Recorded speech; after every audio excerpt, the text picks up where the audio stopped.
Good evening and welcome to another episode of Americana. I'm Willie Montague. And I'm Shakia Hinton. Well, you already know tonight is not about talking points. It's about truth because while headlines change every single hour, the consequences of leadership last for a generation or generations. The choices being made right now in government, in culture, in our communities aren't abstract. They shape how we live, what we believe, and what kind of country our children inherit. So tonight, we slow it down, break it apart, and ask the tough questions that actually matter to you. Buckle up, you guys. You already know this is the Americana train.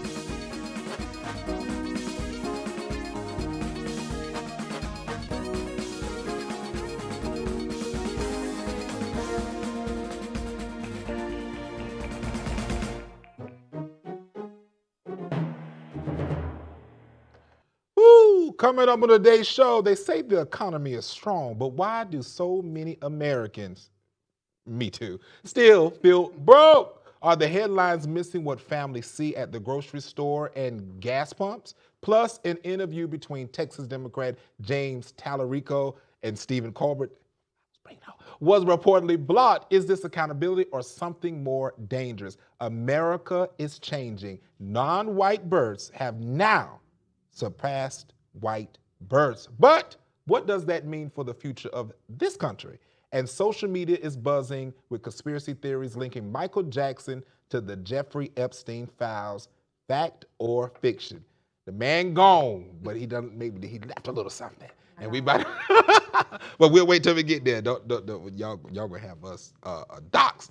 All right, we keep hearing that the economy is strong, job numbers look good, markets are steady, but talk to everyday Americans and you'll hear a very different story. Groceries cost more, rent keeps climbing, amen, and families feel like they're working harder just to stay in the same place. So tonight, we're asking a simple question, and we want you to answer too. If the economy is doing so well, why doesn't it feel that way at home? Because it ain't. Simple as Simple as that. that. It ain't. I told this last week, I said this last week that my bananas was 68 cents a piece. Now they 2.18 A piece. a piece. Not per a pound. It's time to grow a banana tree and start selling bananas because I'm in the wrong business. But you know, you do keep hearing that the economy is better, and I haven't looked at I've stopped looking at gas prices a long time ago because I realize you actually have to have gas, and so we can argue what the price is all day, but at the end of the day, you got to have it. I'm even seeing an incline with I can't remember what it is, but I have Duke. And I believe from what I researched, Duke is not considered a utility. Duke Energy is not considered a utility or something like the way they label themselves, that gives them the ability to up their prices or change things anytime that they want to. In fact, I got a letter in the mail saying that due to our usage, they were going to add another deposit. And I'm thinking, because I use more instead of paying the bill, I owe you more money because of what? It's highway robbery. Right. So this is where we are. And the thing is, they know that people need electricity, so they're going to keep doing it. They're going to keep doing it. Keep doing because the necessities of it, and that's the part that should be illegal. Because why is it that you can come in and basically take the everyday person that's working and be able to capitalize off of their need to have lights and water, the bare, necessities. And who gets that on the back end? These people are sitting up there with $1 million, houses and stuff, while we're sitting here trying to say, hey, my light bill just went from $300 to $600. That's real. And to honestly, it became even more exasperated at the top of COVID in 2020 when people were losing jobs left and right during the pandemic, and the amount of rent that skyrocketed. Here in Florida particularly, we had some of the highest rents during COVID, and some of those rent prices are still surging today. And we talked about this last week about how the job loss, mostly for Black Americans, are through the roof as well. So if you have Black Americans who aren't able to find employment, but yet the cost of living is still increasing, like how are they making ends meet? Some people are working 2, 3 part-time jobs just to make a full-time job salary, and that is taxing on the body. Yeah, and we've had this conversation too about how many times people have to go out and find extra work. And often it's like, well, why? It's like, well, I've always was a big believer that we ought to be able to balance, having one place of employment and be able to do it. But when I really look at the numbers and I look at, I believe we had this conversation here, they had a map where I saw a map of the different states, and it showed what you needed to be able to actually be comfortable in that state to really live. And most of the states was well in the 6 figures to be able to sustain yourself. Most people are not making 6 figures a year. Correct. And so there are people who are literally having to do extra things to be able to make it out here. And so while it may seem like it, and it may seem like it is thriving, I do believe we can have an economy that's strong, but the economy needs to work for everyone, just not the popular and not the wealthy. Yeah, and with that in mind, like, is only Wall Street banking off of this, literally and figuratively? Like, are they really profiting off of this, or is it really Main Street, the people who are feeling it every day? And I would say it is the former. It is, big corporations who are actually profiting off of this economy, whereas America, everyday people are still trying to figure out gas, rent, electricity, food, food banks. There's a lot of food deserts in this country. And so a lot of people are trying to figure all of that out minute by minute, hour by hour. Well, all I can say is encourage our people out there, hang on, help is on the way. Hey. Don't know where it's coming from, but I know a man. I ain't gonna preach to Don't you. preach. All right, CBS blocked Colbert from airing an interview with Texas Democrat James Talarico. And if you don't know, FCC is the Federal Communication Commission. Is that right? All right, I got it. Chair Brendan Carr refused to air the James Talarico interview with Colbert recently, and this is a sign of fascism. Fascism. Sorry. So I think it is. I mean, when you censor, the press, that is a form of control. It's like you don't want someone to hear a message because it may be against your ideology, or it may actually tear down what you are trying to oppress or suppress. And so at this point, Colbert had an interview that he did with Talarico. Talarico is actually running for U.S. Senate against Jasmine Crockett and others for this Democratic race. Their primary is happening now, actually. So early voting just started for them yesterday, which is why they did the interview. But because they weren't able to air it, it actually worked in Talarico's favor because he had one of the largest nights for fundraising for his campaign. So, I mean, Trump thought he did something with that, but it actually boosted the man's status. So Congresswoman Jasmine Crockett and these two, they're now competing for the same seat. Yeah. And so now, did she come out and say something, in concern of this? Because I know this is her opponent, but did she come out and, she because I know sometimes politics they'll say, hey, even though he is my, opponent at this moment, this is not right. Yeah, actually, she did mention something. She mentioned something, and I'm paraphrasing. She mentioned that, she's been on the Colbert Show before, but that was when she wasn't running as a U.S. senator, and so she would have liked to also been offered the same opportunity to talk about her platform.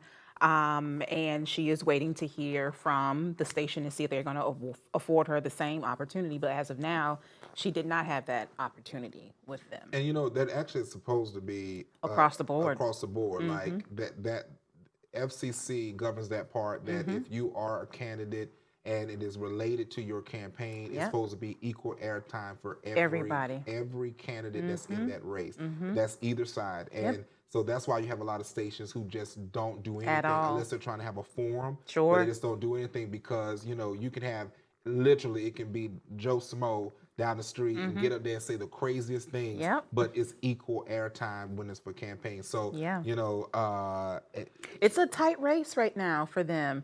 And I hate that they're running against each other. And there's a lot of information, and I'm not swaying a person either way, but you know, I'm always Team Crockett, mainly because she is a Black woman and she's a soror. Shout outs to you, homegirl. But I do wish them well. It's just that they are both solid candidates.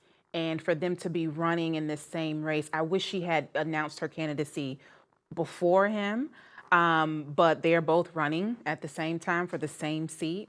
And I pray that she pulls this out because she could definitely make a difference. He's currently the state representative in Texas. and sometimes with those, well, now she can be able to get federal dollars. Off Sure. Of that. And now we'll just talk a little bit about politics. We're good, but she can get the federal dollars because she's been out there, and so she probably can get larger donors. Sure. And where he'll get the state dollars from things like that. So it's interesting. But in they say he's been politics. taking that APAC money. Oh. Oh, yeah. Oh, and I wanted to say something about that. I'm glad you said something. Oh, APAC, because I think people get, you know, sometimes hear APAC and this is associated just with conservatives. But APAC funds anyone who is for their agenda. It is their agenda. It is not the people that represents agenda. APAC, as I have been anti-APAC, Jesus, they're coming.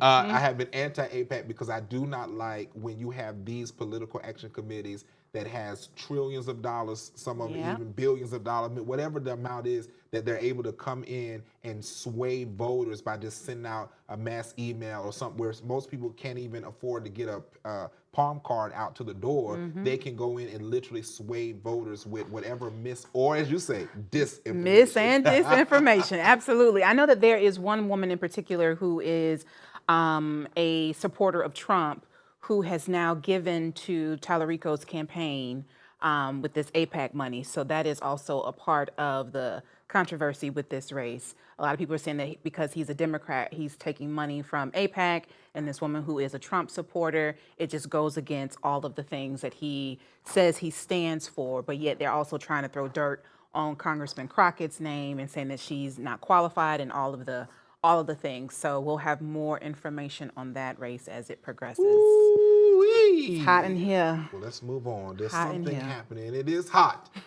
because it might be baby fever. Lord. For the first time in American history, births among non-white families, that's right, I said non-white, families have surpassed white births. And depending on who Hallelujah. you ask, that's either a moment of progress or a moment of concern. That's because they don't want black people. Or simply the reality of a changing country. But beyond the headlines of politics, this is really about the future, our neighborhoods, our schools, our culture, and what the next generation of America will look like. The real question tonight isn't whether America is changing, it's whether we're prepared to grow together as it does.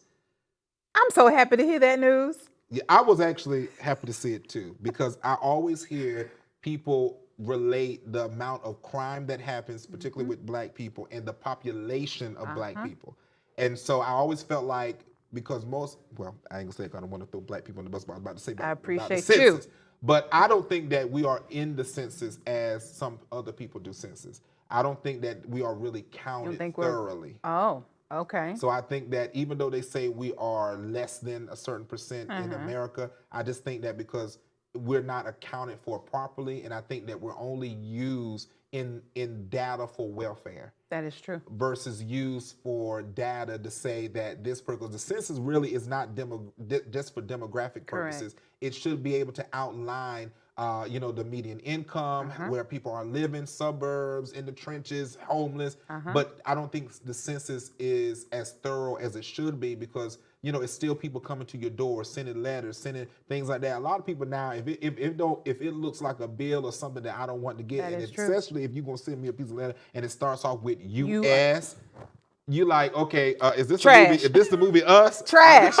Like I'm not. So I think that they need to find a better system. Yeah. Well, I be able did to have get to someone come to my house. I moved to a different area and I had someone actually physically knock on my door. Now, you don't get solicitors like that often, right? So when you do get somebody who you looking out the window at the people, like, who is this?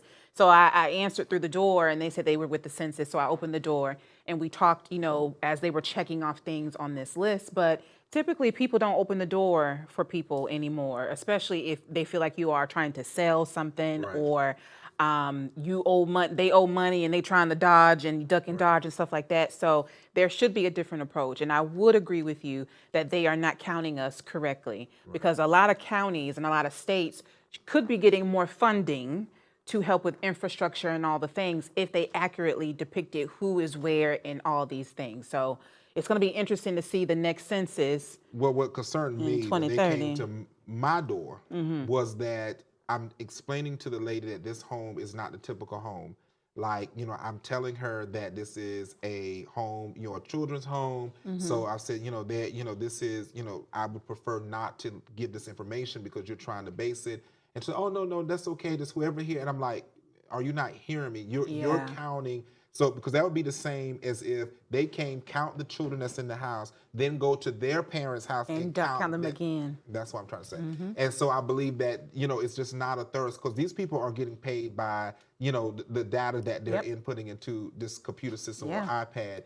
But I am excited about the birth. This to me let us know, and this was including Blacks, Hispanic, and Asians. That's now awesome. we know Asians gonna populate, but we were. He's so stupid. He's so sorry, dumb. Doc. So dumb. But I'm excited because Blacks was listed first. So what lets me know is, and I will say this, outside of my my normal things, I'm just gonna be careful with this. I am not condoning children out of wedlock, but I would say that whether these are married or not married, it is a blessing to have children come into this world. Okay. Because we need more Black children. Okay. Because if anything is happening, they're trying to eradicate. I thought us. you were going somewhere else with that. I'm proud of you for I have my roping it in. glasses on You today. got your glasses on today. You're doing great. But I believe they're trying to eradicate us, and I want to get there. And I've seen more and more that I believe if we don't, because right now you have a lot of people that are like, white people are being, is becoming a minority, and I'm like, And they are, which is why we see a lot of laws that are being rolled back or suppressed. There was a young man, not a young man, there was a white man who was a part of a hearing last week. I can't remember his name off the top of my head right now, but he was being considered for one of the top positions for like international trade or something, right? Obviously appointed by Trump. And during one of these hearings, he was being questioned by the Senate, and they were asking him about his position with white supremacy.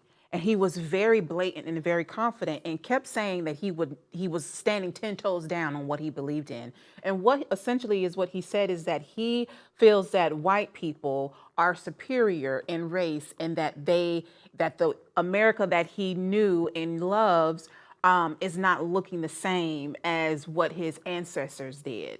And that is true, given this data. They, when I say they, meaning like white supremacy, white supremacists are intimidated by Black people. The Black blood, if you had a drop of Black blood or colored blood back in the day, you were considered to be Black.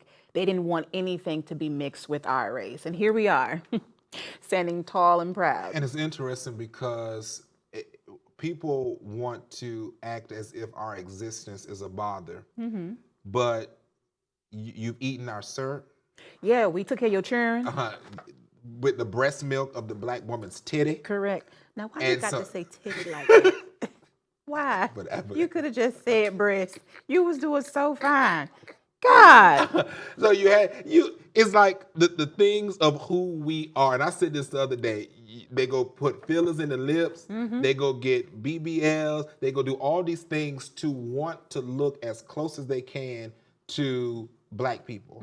And yet it's still, and they be, I love me some fried chicken. But, but then on the other side, and this is what, because I'm telling you, because I'm around some people sometimes, and what bothers me the most is how, and I'm for being a Black man who happens to be a conservative, but I'm not for me, saying that that Blacks don't need a space to exist with our own culture. Because I tell people all the time, you can go to the Hispanic culture, they have their own music, they have the stuff, but when it comes, I said this before, when it comes to Blacks, it seems like we're like, well, we don't want to hear, lift every voice and sing. Right.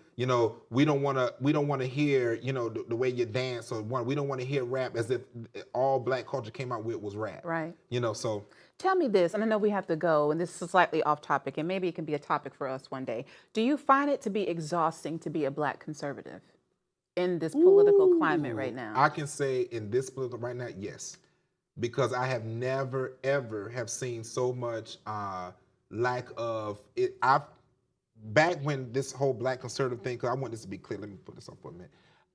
When back in 2020, or back the first time back, sorry, in 2015, 2016, when President Trump decided to run, that's when you saw so many supposed Black people rise to the front to be conservatives. That's when you started seeing Candace Owens and all of them start popping up. And, you know, these individuals, I believe, are not true to conservative principles in their heart. And I'm saying this, and y'all can type me all you want, but I feel like they're wanting to be on a bandwagon to be recognized. Let me tell you how many Black, quote unquote, conservatives that is on my social media that all they've been posting all week long is the invite that President Trump gave them to come to the White House for today for the Black History Month. And I said, you know what it is? Those are the same people that want to ride on the back of that to get a picture that you'll see later on tonight after it's over. But they have not walked down not one Black neighborhood, haven't registered one person to vote, don't work with the children or the youth of the community, but they are Black conservative only for the sake of taking pictures. And that's all that I had to say about that. So I am true to this, not new to this. That's why I have a problem with some of these Black conservatives. Social media has erupted with conspiracies surrounding Michael Jackson and his involvement with the Epstein files. Many have speculated that he was painted as a bad guy because he exposed those who were abusing children, which is why he created Neverland. All right. I don't think Mike touched some children. He said that. He said, but you know, don't you be funny. Don't you be funny, because we are talking about the king of pop. I was laughing at the time I think it was an interview with Oprah where he was like wanting to help, you know, the little bald head children. You remember he said that? No. Yes, we got to play that clip one day. But he said that it was just a moment. Michael Jackson didn't have no filters. He did not. He did not have a filter. Did not. But I believe that too. I remember always saying that when I was growing up and hearing about that. And for some reason, I don't know, I wasn't following him or listening to his music. But I just always just said, I was like, I don't believe that. I believe it was just him trying to do something that was of a help. That with anything, when you have that type of popularity and you that they're going to take any little thing and twist it. Yeah. And it could be so. The kid from Home Alone, what's his name? I can't think of the boy's name, but the kid from Home Alone, everyone knows who that kid is. It was an interview that said that he mentioned that Michael Jackson told him not to go to an island and that he wanted to protect him. The man has been dead and gone for how many years now? And now it's starting to come out that Mike was actually trying to save this boy's life, which is why, like you mentioned, he built Neverland. He didn't want them to go to that island. He wanted them to be free. Now, some of the things that he did was a little questionable, like sleeping in the bed with kids as an adult. Sometimes that could be perceived as inappropriate depending on who you are and the proximity of with the kids. But I can see how that side portrayed him to be this monster and to be this, can I say pedophile, you know, in today's world. And we see who the real monsters are now. And I want this. They say they killed him. I want this. I believe it. I believe so. I want this not just for that, but also because of the music records. But I want this. I want to say this when it comes to people have to understand. Everyone has a background of things they went through. And if you see Michael Jackson's life and even his sister's life, they went through some trauma. Yeah. And there is a little child that was still trapped inside Michael Jackson. I agree. And sometimes when you grow up physically, but not mentally. And I believe that him laying in bed, I'm not excusing any pedophilia whatsoever, but I'm saying him laying in the bed, I could picture him in his mind saying, man, I didn't have no childhood. I didn't get a chance to have a sleepover. Like he was 5 years old. Yeah, and so I feel like sometimes, you know, when I see a lot of those movies with those kids, even down to the Clark sisters, where their mama did not play with them, training them up to no sleepovers. Nothing. Like they was in this Shout out to Kiki Shear. At that time, they was like, if this is who you say you are, this is the industry you're gonna be in, you're gonna work till your voice is hoarse, and you're gonna give tomorrow, you're gonna do it again. Yeah. And that's just where it was, because that was what was gonna bring the family out of where they were. Generational curse. I know we talk about that often. Right. Wow, so we should probably talk about them one day during Black History Month. That would would be good, actually. Gospel Yes. history. All right, y'all. Well, this has been Americana. I am Shakia Hinton. And I'm Willie Montague. Thank you so much for tuning in with us. Join us here, same time, same place tomorrow, here on Afro TV. Have a good night.